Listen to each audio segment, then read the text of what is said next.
Happy Thursday, YouTube. Happy Thursday, everyone. And I'm basically going to, I'm Alex. I live in London, in the UK. And I'll start by saying, by the way, check the article linked in the description. Why do I think the European Parliament is important? I'm going to give a very disappointing answer. I'm going to say that I was a non-voter. I was a very enthusiastic young voter, and then became a non-voter. And to be honest, my philosophy with these elections is vote, but don't vote for UKIP. That's where I'm going into this. And I know I confuse people because I sometimes seem political. How could I have spent a chunk of my life as this disillusioned non-voter?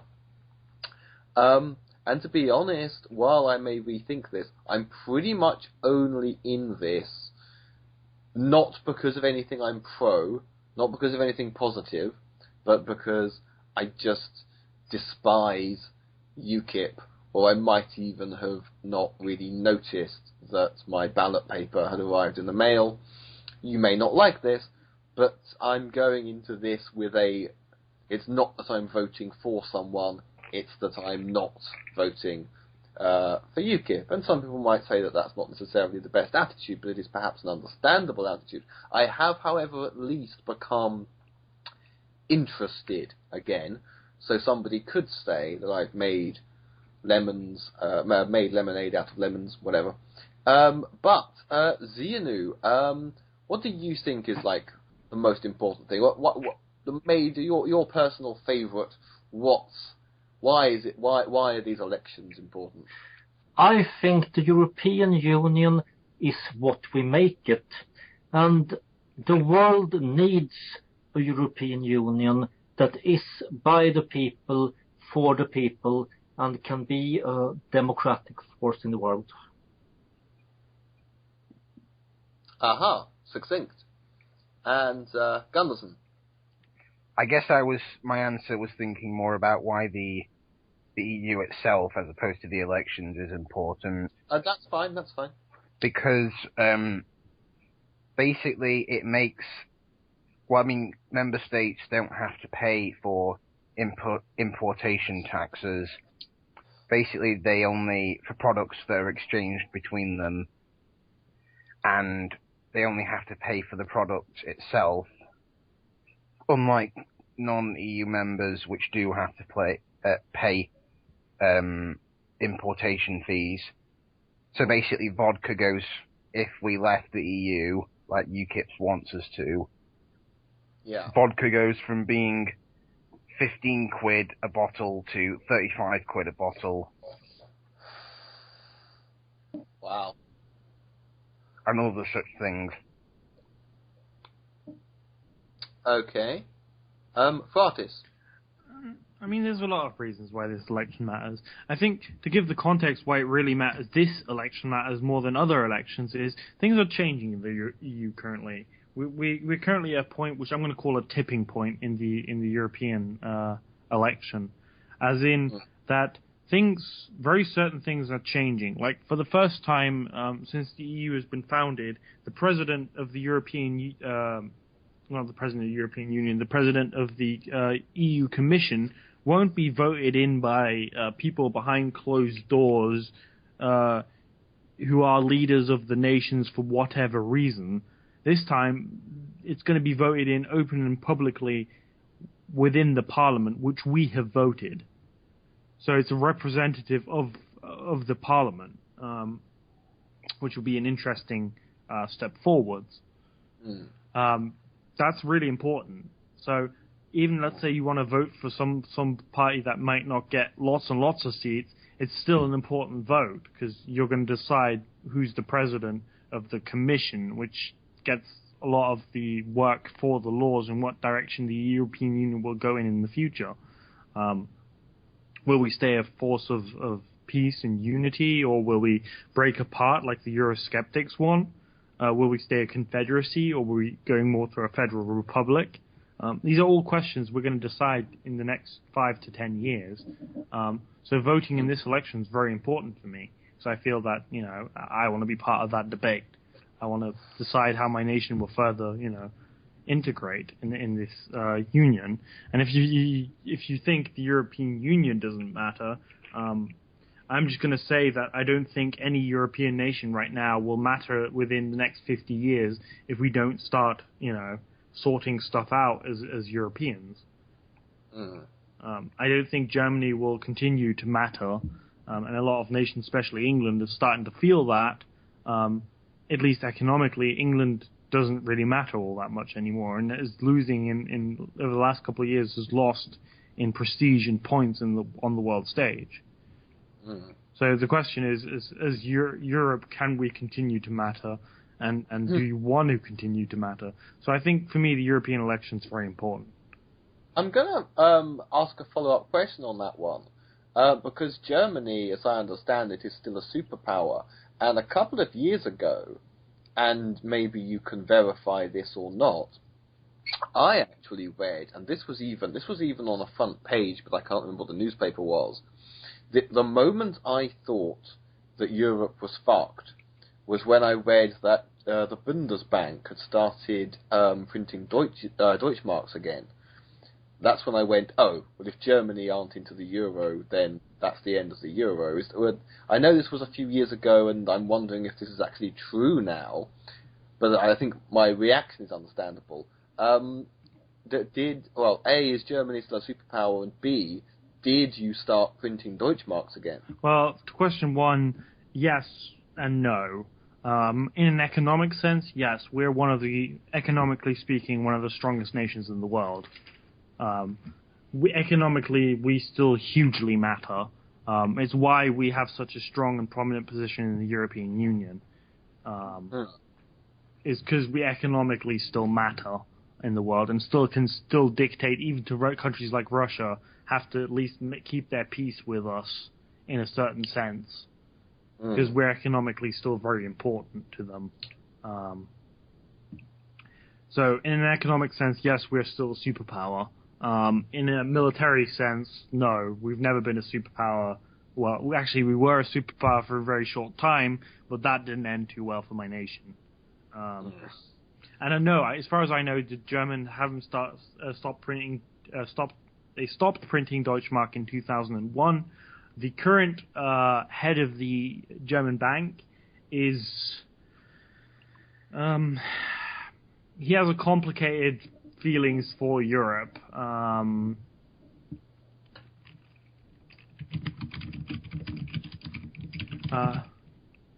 We hear the sound of research, people. I can't remember his name right now.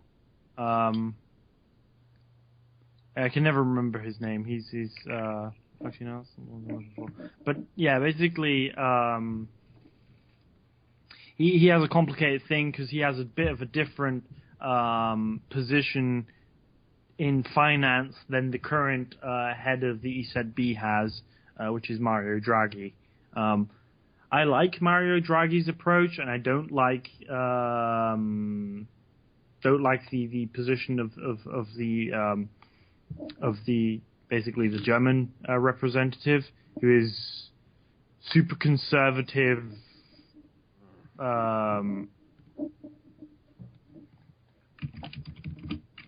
He's a super conservative economist. Jens Weidmann is his name. That's the one. Okay. I can never remember his name. He's pretty young. He actually ran against Draghi and lost, mainly because Draghi has tons of charisma, and Weidmann is the perfect representation of a German, a bureaucratic man in a suit with the charisma of a dead ant. Right. Yes, I've actually been told by somebody who originally is from South Africa, then he lived in Germany, then he lived in the UK. And I think I know who you mean. I forget the guy's name. But yeah, he said... Cases and Materials, by any chance? That's the guy, yeah. He told me that the British think that they're bureaucratic, and if that they almost rival the Germans, but yeah, it's like the British are so bureaucratic, and Germany is like, bitch, please. But sorry, I didn't mean to derail you, Fartis. Carry on. Yeah, but like I said, basically, he has a little bit of a different fiscal policy than Draghi, and you know, you can see that from both ways. You can agree, and both of them have positive things. I think, like the Conservatives in England would like the German guy more than they like Draghi. I don't think necessarily he would be the best for Europe currently.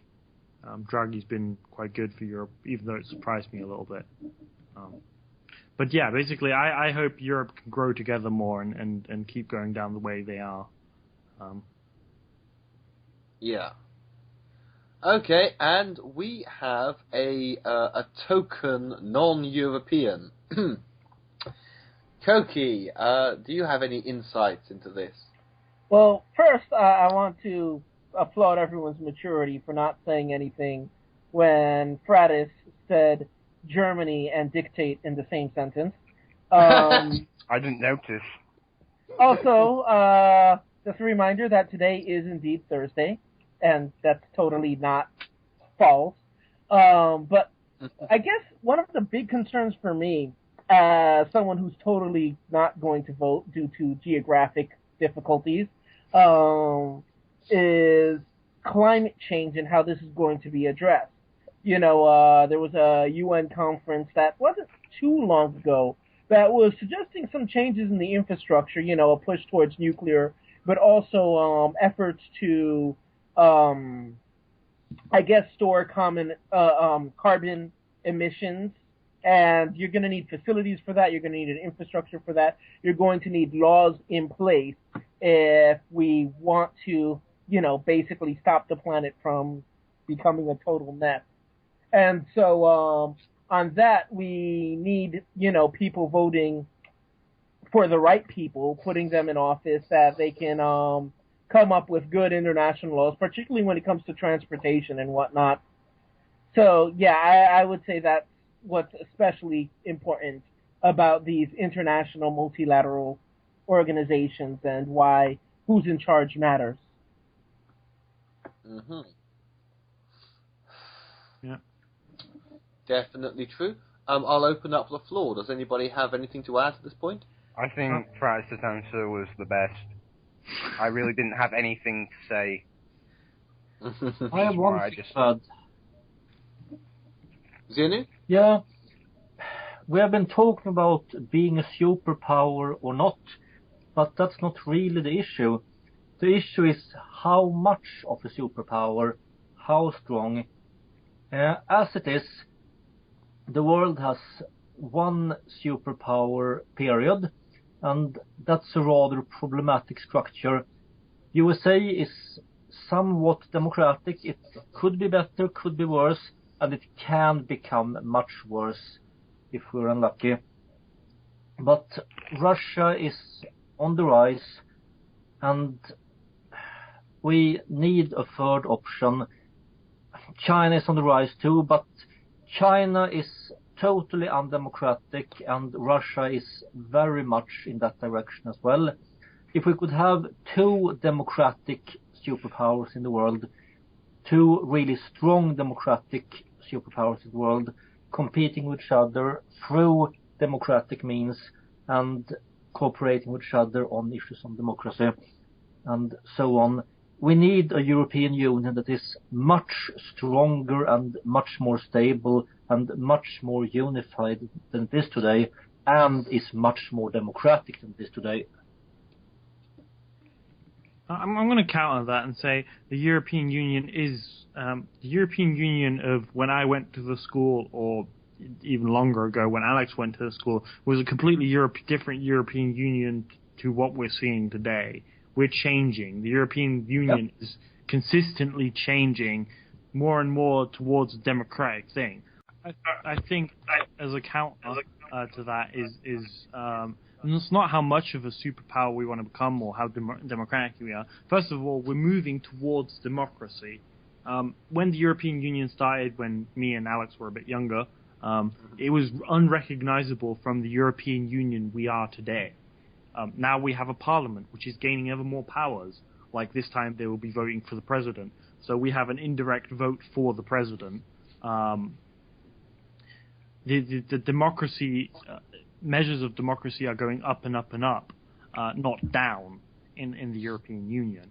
And to the superpower thing is, if we don't move, and Britain's missed this chance 10, 15 years ago, if we don't do something about everything that's happening right now, in 10 or 15 years, Europe as a whole will not matter on the world stage, as we see more and more bloc and other nations move up to that plate. Like I said, India, I've mentioned in the broadcast this week.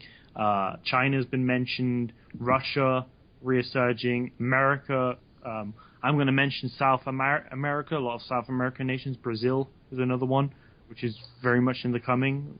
Very great, humongous amount of growth down there, and a lot of potential for growth still.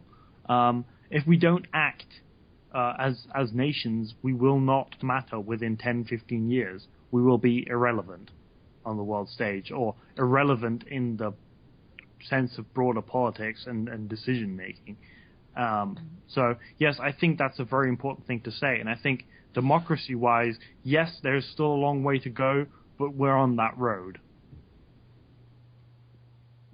Okay, Zianu, would you like to respond? Oh, I agree.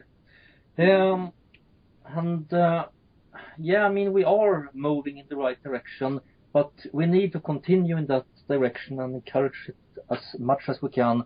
And one thing that's really annoying me with this election in Sweden is that we're getting very little information about what we're actually voting for. They are only talking about the local parties that we vote for, not what blocks in the European Parliament these parties actually represent. Same in the UK. I think that's the same throughout Europe, and it's one of the problems I'm currently seeing. Maybe when on Saturday we debate the whole European president story, you'll hear more of it, because there was actually a thing, like, I think, was it the Labour or was it the Conservative? One of the parties asked the presidential candidate of the European Union not to run a campaign in their country. And stuff like that. I think that's still a thing we have to go ahead. But like, I want to say it this way: the European Union isn't perfect yet, but we can still move forwards. It's not set in stone, and it's nowhere near as set in stone as other political things within countries. Like, most of our countries have settled down, are very much set in their ways, as I'm going to call it, of the way of things, and change is very hard to move right now. But within the European Union, change is still very much possible, and I mentioned it earlier, that we could either see a federal republic, we could see it all break apart, or we could see a confederation, which kind of what we kind of have right now, kind of confederation. I would very much like to see a federal republic, but that's because I'm pretty much a federalist in that sense. Yeah, I was actually going to comment on that. It seems as though, the EU is becoming not only more and more democratic, but more and more country-like. It's becoming a bit more federalist. I wonder, how much more time do you think there'll be before we see a single sort of European state? While France and Germany and all that will continue to exist, the political entity would just be known as Europe. I think it really depends on what kind of climate we have in the world. As things with Russia and other countries continue, I think we'll see a speedier recovery, and we could see it within our lifetimes. If this isn't the case and everything calms down again, I think nationalism will win out, and we might never see it. That's the thing. There's still a very strong feeling against being Europe as a whole and not identifying as single nations. Though I don't understand it, because Yeah, I think in some senses, like with foreign policy, it makes sense debating as the European Union, not as single nations. Yeah. Okay, and I think this. I just want to know if you feel the same way, that a united Europe would be able to handle issues like climate change and reducing the carbon footprint and such better than the nations could individually. Do you feel the same way, or? Yeah, I think a lot of the work we do on that kind of sense is much better than what the national parliaments do. When you see the work from the European Union, and there's reasons for this why, like one of the reasons is that the European Union has to, basically, you have to work very thoroughly through the whole issue, have to work it out very well, because you have a lot of different countries, with different national interests sitting on the parliament who get to vote on it.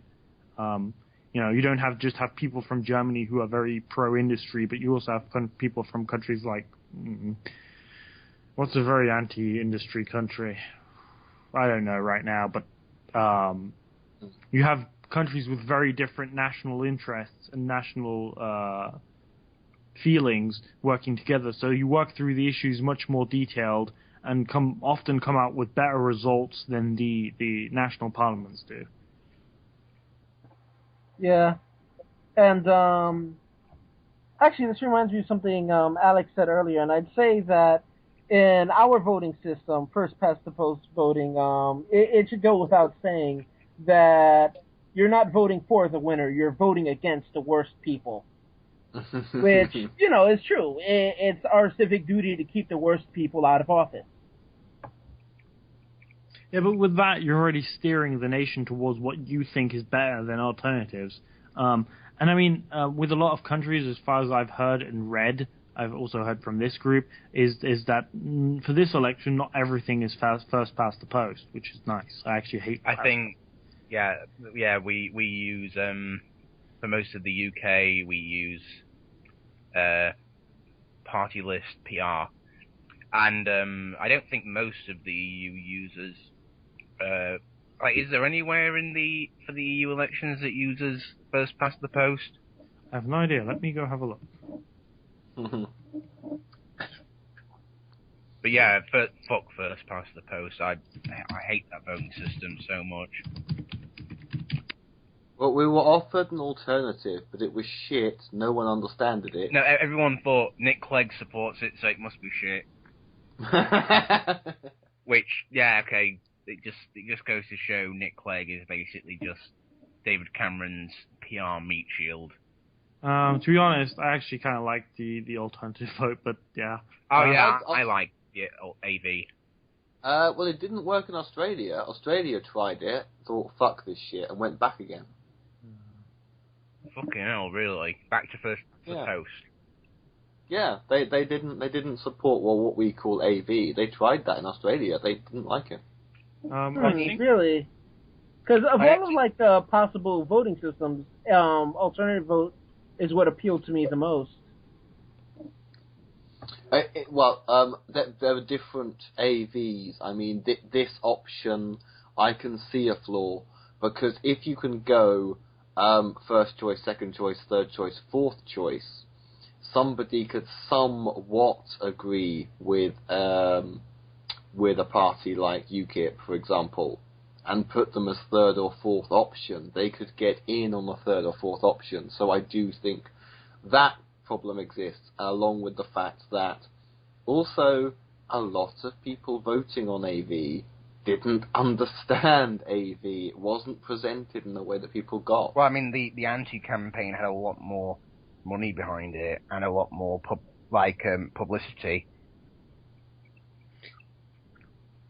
I suppose can I just point out one difference with Australia, which was touched upon earlier, is that they have compulsory voting, which could make a difference. But then I don't agree with forcing people to vote. Sorry, carry on. I think bringing it back to the main topic, I've completely lost the train of thought through that side debate. Is I really like the idea of a strong Europe to counteract the lawful good, to use a geeky term, America, who's like, yes, let me democratize this part of the world, and Europe tends to have a more balanced, more, let's say, slower approach to things. Like, let's have a conversation first, and then see what happens. What Eddie Izzard would call the relaxed and groovy people. Yeah. We tend to have that more. Yes, can I just say, Queenie has just joined us, so we have an evil American among us. Hello, Queenie. Don't you trash talk America. You gotta have respect for the red, white, and blue. Dirty, hippie, liberal. Wait, how many European European flags have red, white, and blue? Britain, France, You're bad about them. Russia. You hear that? We're gonna bring you some freedom. But yeah, basically, Croatia. I think as a whole, it would do the world good to have another force in it that is strong and is very founded in democracy and the idea of democracy. Well, and America also, will bring you all the freedom you want. also a set of countries that is, how does one describe it best? Is very adept at has seen enough bloodshed on its soil to kind of not feel that that's the best option anymore. But Because yeah, it's even better than that. Actually, now I'm thinking, what if y'all voted for the EU to join America? That would be awesome. We would not do that. Canada's We not need allowed, to make though. a super pact full of freedom and democracy. Oh, I made Alex sigh. Dang. but yeah, that's the my thoughts on the European Union. Okay, does anybody else have any, actually, Queenie, from what you've heard of this part of the discussion, what input do you have? I believe that we do need to continue progressing if our prospective nations want to remain relevant on the global scale. I think that potentially there's no stopping other nations from rising up to that level, but that's not necessarily a bad thing either. Mm-hmm. I mean, not that I know a lot about the subject, being the token American and all, but... Hey. Well, you're not the only token non-European, because we do have Koki. He's Puerto Rican, it doesn't count. No, I'm just kidding. I'm so sorry. I'd say there's a couple of points here. I mean, one of them is that ultimately, power does matter. And my main focus, because I don't know everything about everything, is more to do with social and cultural issues. And in many ways, we are quite lucky people in terms of the rights of gay people, in terms of the rights of women, in terms of things like that. But if we can fall, that can all be lost. And where I see threats like, for example, Russia, this does matter, because the work that's been done, and do I even see things in terms of not even good versus evil, because I see advanced versus less advanced. That could make me sound like some kind of supremacist, but I feel justified. And that's the thing that gets me. So in terms of Europe and in terms of the world stage, we want rights for everyone. You have to teach people to respect you. So ultimately, yes, power matters and demanding respect matters. That's my closing thought. So, Sianu.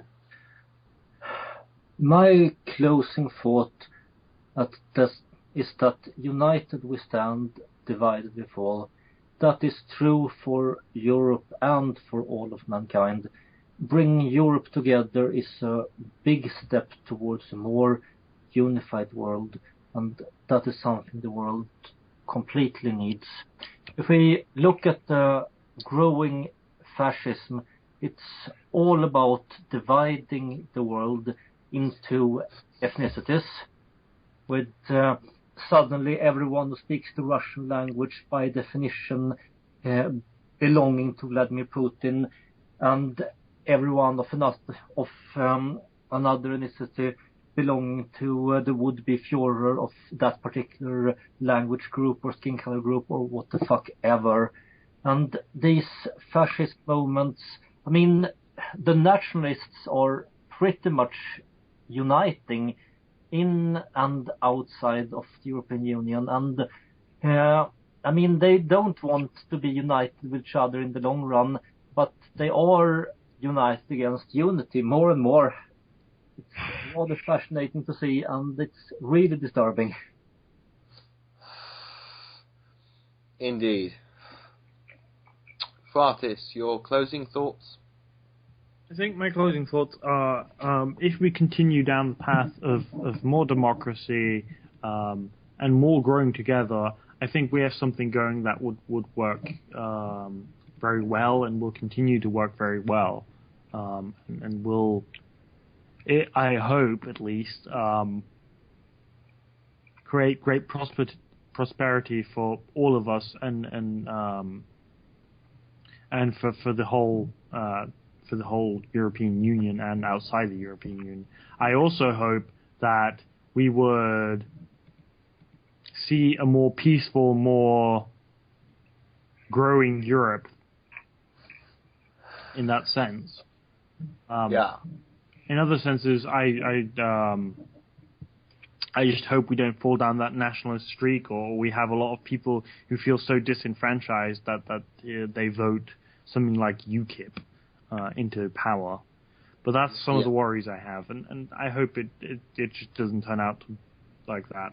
I think we could do a lot of good on the world stage too. I think we could be a moderating force for the Americans and a moderating force for a lot of the other superpowers currently out there, which would be good. So that's my closing thoughts, and I hope Europe stays that way and can continue down that path. I agree. I would say, I mean, sorry, I had a thought a second ago which appears to have disappeared from my brain. Oh, damn it. It's gone. That always happens. Oh, well, if it comes back to me, it comes back to me. If it doesn't, it doesn't. Koki, your closing thoughts.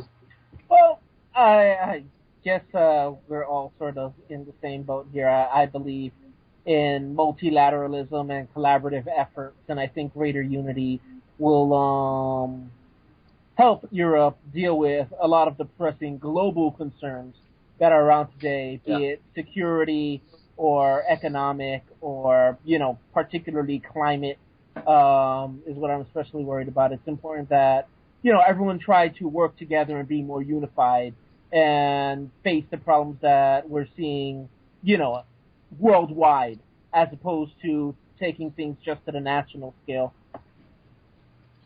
Yeah. And Gunnison? I have two thoughts here. One is that I think it kind of touches on something Zeno said earlier about it's somewhat problematic how much power America has militarily. I mean, the thing is, I would say America has certainly been far more ethical about their international diplomatic power than we were when we were the most powerful country. Granted, we weren't nearly as powerful as they are now, because maintaining several colonies all over the world is bloody expensive. And plus you have to, keep rebellions that happen in check and all that. And it's hard trying to inspire loyalty to a foreign monarch is not an easy task. But anyway, yeah. I guess I think I agree with what Fratis said, that if there's also a united Europe, there could also be like these two. I think it'd be better if they were cooperative rather than confrontational to America. Which I'm not. I'm not saying that's what Fratis was saying. I'm just saying. I guess these two political entities, you know, the United Europe and America, would be better working as allies to, you know, help for the good of humanity. And also, secondly, with all this nationalism and stuff that we're seeing across Europe, the thing is with the Eurosceptics and in various countries, and I'm mostly going to focus on the UK because that's where I live and that's where I'm used to hearing the xenophobic Eurosceptic people. I've noticed there's a lot of parallels between Eurosceptics, like nativist Eurosceptics, and basically, you know, Scottish nationalists. Because they both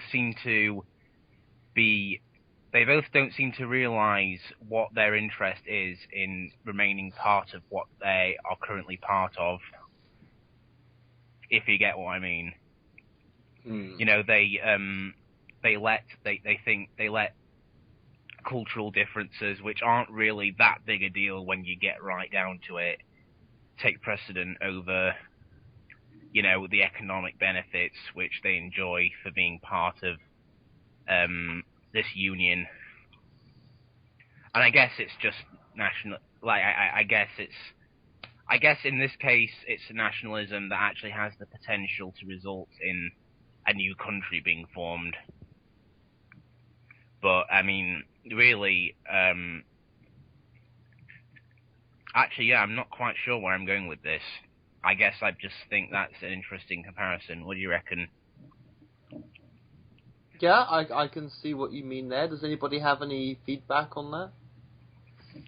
I mean, it's an interesting thing. I just don't see the Eurosceptics becoming that strong or powerful. I think the pro-European forces within the European Union are, to date, still stronger. You reckon?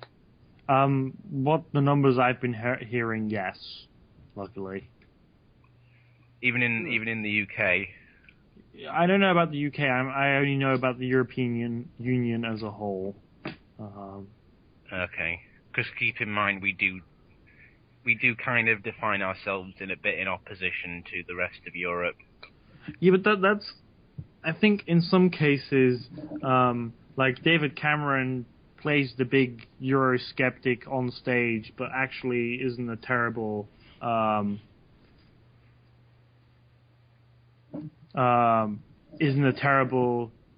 Eurosceptic in reality. The European politician.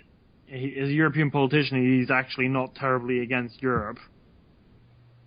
He's just a terrible human. No, he's not. In the European sense, he's the best the Conservatives currently have. And I'm actually deadly afraid if let's say he lost the next election in a major way, who he gets replaced with. Because I doubt it's going to be better. It's probably going to be a lot worse. What? Yes. I don't have huge confidence in Miliband, but are you seriously saying Miliband would be in any sense? No. I mean, the replacement in the Conservative Party is the head of the Conservative Party. Oh, okay, sorry. Okay, yeah. Well, yes, because the Conservative Party, for fuck's... Well, you might as well be going through a sewer. Do I want this rat turd or do I want this used tampon?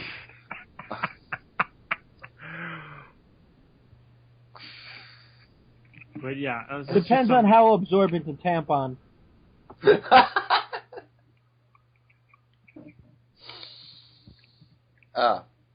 Okay, now Queenie, you are of course Queen of America.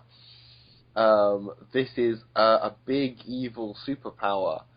and Europe could potentially pose a threat to you in America. So do you have any plans for when we attack you? First, we're gonna bomb Gunderson's house because he was bad-talking America. I Can't thought I was bad-talk doing the America. opposite. I approve of this. I thought I was the one defending America. You were like, America's abusing power, except for not as much as British would be as if when we were in power, and blah blah blah blah blah. All I heard was a bunch of talking. We're still gonna bomb your house. I'm sorry, that was terrible. What if we bombed your house? At with least Muppets? I'll raise 2 fingers as the planes take the pictures of. Oh, that didn't make any sense as I thought. Never mind. That was a freaking thought process. That doesn't make any sense. We'll bomb your house with Smuppets, and that way you will have all the plush rump ass you could ever want, and that is how we will spread freedom. I want to And then see. I'll survive the blast and say, "Fucking hell! I nearly spilt me pint." The Smuppet invasion of Yorkshire. This has to be a movie. What the hell is The first one I'm making is going to be of Armored Skeptic, actually, because I found out I had Grey Fleece, and I was like, I could totally make an Armored Skeptic Smuppet, even though it's going to be so fucking creepy. It's going to be so awesome. Do you know what a Smuppet looks like? Nope. It's like this. It's got a long nose, and it's got like kind of floppy arms and legs, and it's got the most voluptuous plump booty. Oh, It's got a perfectly molded puppet booty, and that is the basis of the whole Smuppet thing. It's actually a thing from Homestuck, but I figured out I had some Grey Fleece, and I was like, I gotta make a Smuppet of Armored Skeptic, because that sounds like it's totally not weird at all. I'll link you a picture at some point, I guess. But yeah. And that is how we will spread our freedom, with plump stuffed animal booties or whatever. Aha. That's actually probably what I would do if I was in charge of America. Taxpayer dollars. And I think with a policy like that, you should probably be president of Europe, actually.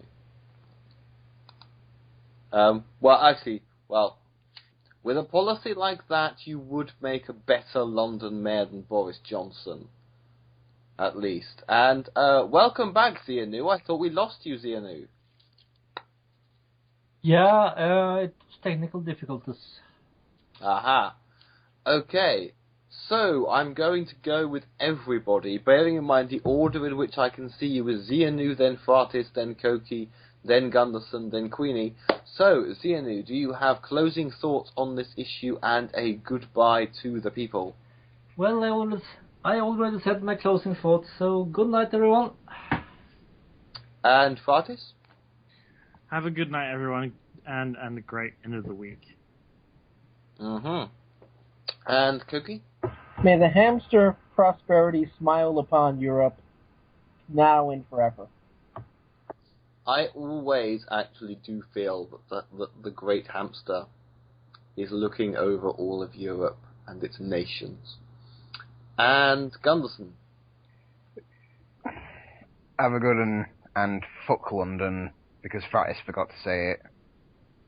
Oh yeah! Somebody didn't insult my city of... I was expecting it and all. Ah, the bastard. I said that wrong. The bastard. Because my dad's from Yorkshire, so I said the bastard. But yeah. You know, I haven't spoken to my dad for so long, I've forgotten how to say bastard the Yorkshire way. But anyway, bastard. That sounds more Scouse. I've lost it. It sounds northern either way. Okay. And, Queenie, are you prepared to answer for the crimes of your hideous superpower nation and everything that just apologize for being American? Fuck no. I didn't have any choice in being American. I'm not gonna apologize for that shit. Fuck you. Oh, I say it in jest. I love you. Oh, I know. Mwah. That's why I said the whole fuck you thing. If I thought you were serious, I might actually apologize. So you're telling me that what didn't happen was that you were being born in Japan, and then as you were being born, you said, "No, Mum, point your fanny towards America." I'm an unapologetic American bastard. Suck it. Yeah, isn't that how it worked with Obama being born in Kenya? Like, I don't know. No, Mom, point your back towards America. There's more opportunity there. I might be president someday. Shoot. I want to. Where are they going to say Hillary Clinton was born? We need to open a They're book. going to use the sexist card, not the nationalist card. Yeah, you can't do it with a white person who actually has their own name. Oh. At least Clinton's an Anglophone name, right? Think so. She talks like American. She could be from Canada. That's the only thing that would even vaguely make sense. Yeah, but is there can you really mobilize the anti-Canadian crowd in America? I reckon not. I'm really sure that Hillary Clinton was born on Endor. You could claim she's French Canadian. I don't think that would get nearly the level of victory. I wouldn't get nearly the level of control that being the nigger president does. Wow, you put it so eloquently. I don't know. I'm just saying what they're thinking. I mean, that's what we all people say. really like to crap on the French. I'll just say. Yeah, French anything. It's like fuck, kill it with fire, as my mom would always say. Kill it with fire. So. A very big thank you, a very big Thursday thank you. That's going to be my new thing. A Thursday thank you to Zianu from Sweden, Ratis from Deutschland, Koki from Puerto Rico, which is kind of American but kind of not, and Gunderson from the strange land of Yorkshire, which I vaguely heard of. It's near the Hebrides. And the evil queen of America. America. And it is also a good night from me.